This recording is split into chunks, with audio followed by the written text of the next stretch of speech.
No amnesty for illegal aliens being heard on radio stations all across the country again today. Radio talk show hosts continuing their broadcast from the nation's capital.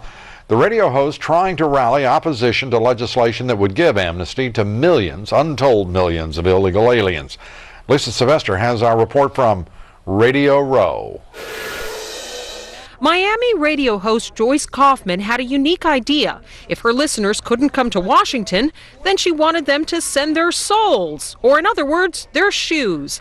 They sent them in by the thousands with a simple message for lawmakers. Illegal aliens commit a crime the minute they enter this country. That's the part of illegal that Washington just doesn't seem to get. The three-day event brings together radio hosts who share a concern over illegal immigration. But it's also an opportunity for activists, experts, and even radio listeners to mingle. Among the stories being told is that of Amy Courtlang. She was 22 when she was killed by an illegal alien who had several previous DUI charges. He was wrong 4 times until he finally killed her. I have 2 daughters, and I feel like she is my daughter too.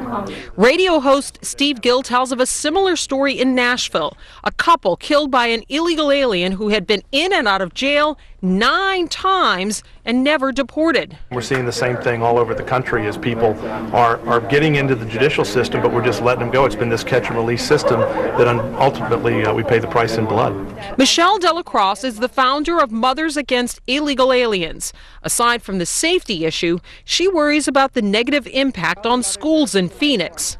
In general, I see that schools are overcrowded, the teachers are stressed out, the teachers are having to learn and required to learn Spanish, and if they don't learn Spanish, they can lose their job. Many expressed a deep concern that American middle-class families are being shut out in favor of cheap imported labor.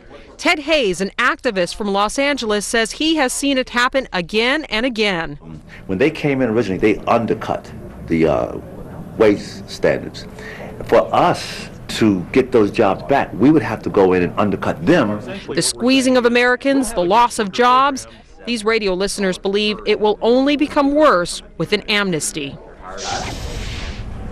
And Lou, we are here on Radio Row. We have 3 radio stations right now that are broadcasting out of Huntsville, Alabama, Howie Carr from Boston, and to my left here, we have a station out of Dallas, John David. So they will be broadcasting here until midnight. But I have to tell you that the radio broadcasters did not just spend their entire time here at the Phoenix Park Hotel. They also got out onto Capitol Hill, knocked on some doors, and it seems that their efforts may have been paying off. One representative, Devin Nunes from California, has agreed to co-sponsor a resolution giving imprisoned Border Patrol agents Ramos and Campion a pardon. So he has signed on that. He is the first Hispanic congressman to do just that.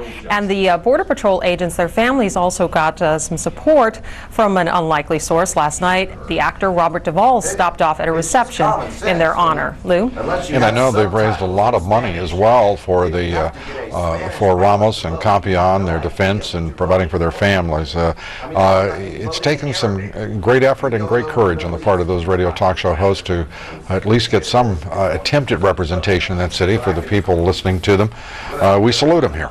Lisa, thank you very much. Lisa Sylvester from Radio Row.